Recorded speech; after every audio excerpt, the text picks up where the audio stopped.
we are headed to work today. It is a staff work day. If you are new to the schools, you may not know that April and May just fly by. This is a plan with me. I'm actually going to head into the office right now and we're going to plan for the month of April. It is going to be super busy. So if you need a little bit of motivation, kind of pushing through all the way to the end of the year, this video is for you. I'm going to show you how I get it all done, including planning my sessions, mobile food banks. There's just so much to get done, but we're going to do it together.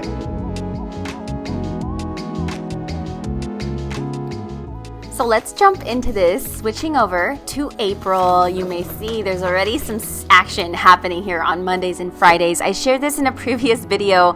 I am now at the high school campus in my district on these days. So they're already marked off, and working on a campus is very different from being a district social worker. I'm going to share how I'm balancing both a full-time caseload of school-age parents plus a clinical caseload plus a high school campus. So stay tuned because I'm going to share one of my tools towards the end of this video. But let's start right at the beginning of this plan with me. I want to start with what I typically start with, which is marking out all of the district holidays and district tasks, because I don't want to promise myself to a client or promise at a meeting, even virtually, if I have that day off. I really want to honor my time.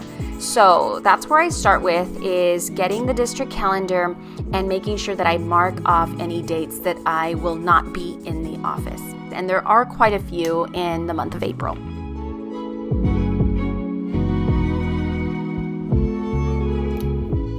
We have 2 holidays for Easter.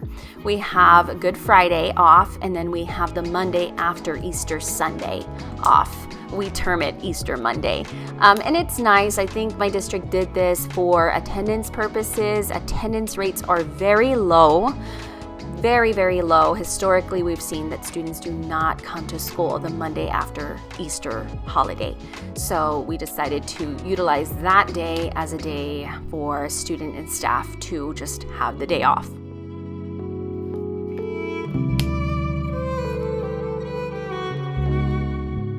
I am based out of San Antonio, Texas, and we also have Fiesta in April. So this is a beautiful cultural event, but it is like a party for a good 10 days straight. I don't know what exactly it is. It just feels like half the month is taken over by Fiesta. I want to say every district closes down that Friday, the last Friday of Fiesta, for the Fiesta Flambeau Parade. And it's such a spectacular night parade. It's so beautiful. So there's a day parade on Friday and a night parade on Saturday.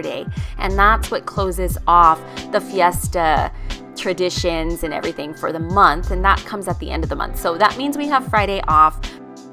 A lot of our students in band will perform in both parades. So it's really nice to get to see your students perform. And if you're able to make it out there, it's really such a wonderful experience.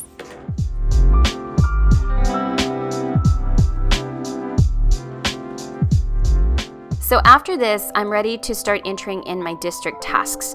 My district hosts a mobile food bank with the San Antonio Food Bank once a month, and we do this on a Tuesday, usually. So I put this in my calendar already before my sessions because I want to ensure that I don't promise myself to a client on a Tuesday when I know I'm going to be beat after this mobile food bank. And this happens pretty much most of the morning into lunchtime. We have served up to 300 families with food. So it's a whole ordeal. It's very fun. This is why I really love school social work, is because I get to do the clinical work, the case management piece, and also I feel the heart of social work, which is giving back to the community and filling gaps that students and families truly need.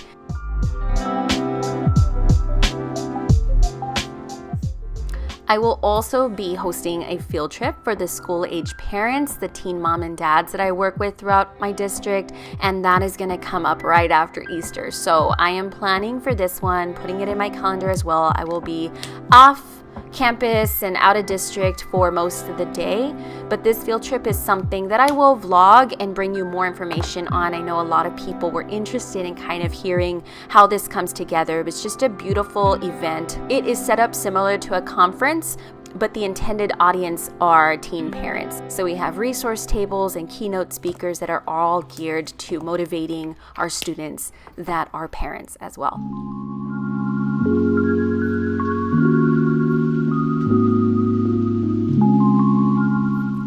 Okay, so now that I have done part 1 and 2, the next, of course, are going to be my sessions and my case management visits that I have to do. Enter my little tool that I created years and years ago, and I'm so happy I did so because it is helping me stay organized. I've uploaded this on Teachers Pay Teachers. I have a small account over there that is growing, so go follow over there for any new tools.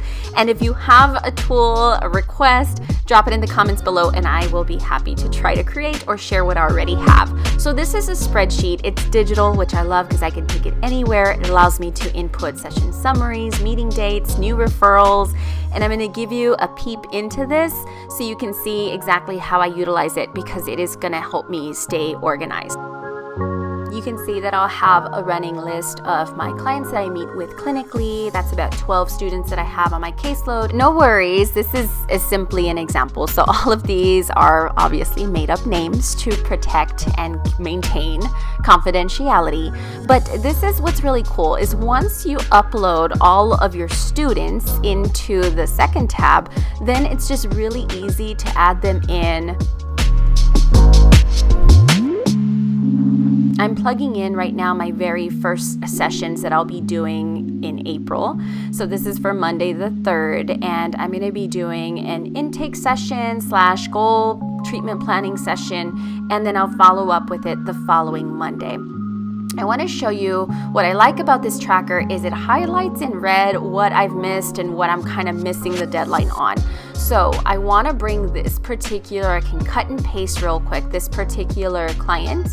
And what I was planning on doing was beginning a family assessment and do the genogram activity with this student. We're going to do that during 5th period, and of course life happens. For whatever reason that student was not in school that day. So what I'm going to do is roll this over into the Monday that we return back to school, and then I'll follow up on it the next Monday. And as I'm looking at both calendars, I'm recognizing that I will not be at school that Monday nor the Tuesday because of the field trip. So I'm actually going to end up following up with that on the 12th. So we will switch that now to a rescheduled activity, and now I don't have too much red here. The color coding does help me to make sure that I am staying on top and prioritizing the students and the case management sessions that I need to prioritize. So that's a little bit of how that looks. And again, if you want to grab your own, it is less than $10, something you can continue to utilize each year, and I made it editable, so you can always use this. So the digital caseload tracker looks like that, and this is my homepage over there at Teachers Pay Teachers. I have a few tools up there, but again, if you have any requests or needing any other things, any other tools, I'd be happy to share what I have. That's how I keep my SOAP notes. This is really just for me. And if you have more questions on documentation, I do have a full document with me video that is up. I even I'm considering making a series as a way to keep myself accountable. So let me know if you're interested in that, but I will link that video up above and in the description box below as well if you're wanting to get some motivation and have someone to document along while you're documenting yourself.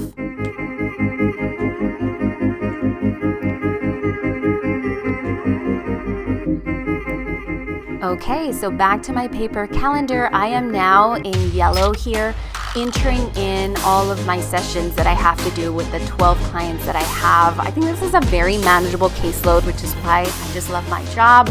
I'm really in control of how many clients I take. My supervisor is very flexible with me and very understanding, so it allows me to do my best work with my students.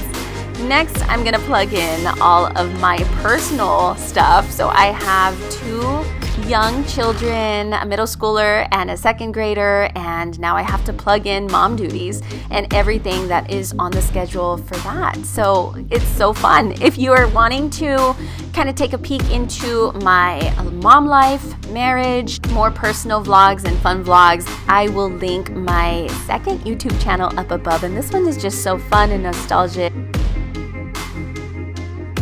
So now I am plugging in all my sessions. Those are highlighted in yellow. That's a little glimpse of the whole overview. And now I go to my digital planner to kind of upload it over there. I really like doing things digitally because if I forget my notes, if I leave the office, I have another copy over there. I know a lot of social workers have questions about documentation, so I am going to pop on the screen this document with me. If you love this kind of plan side by side, then I'm really thinking you will enjoy a document with me so we can document together, keep each other accountable. Let me know if you like videos like this, and if you want more, I will continue to create one for May, and then we're done. We're done with the school year. It really does fly by. Thanks so much for watching. Until next time, I wish you social work success. Bye, guys.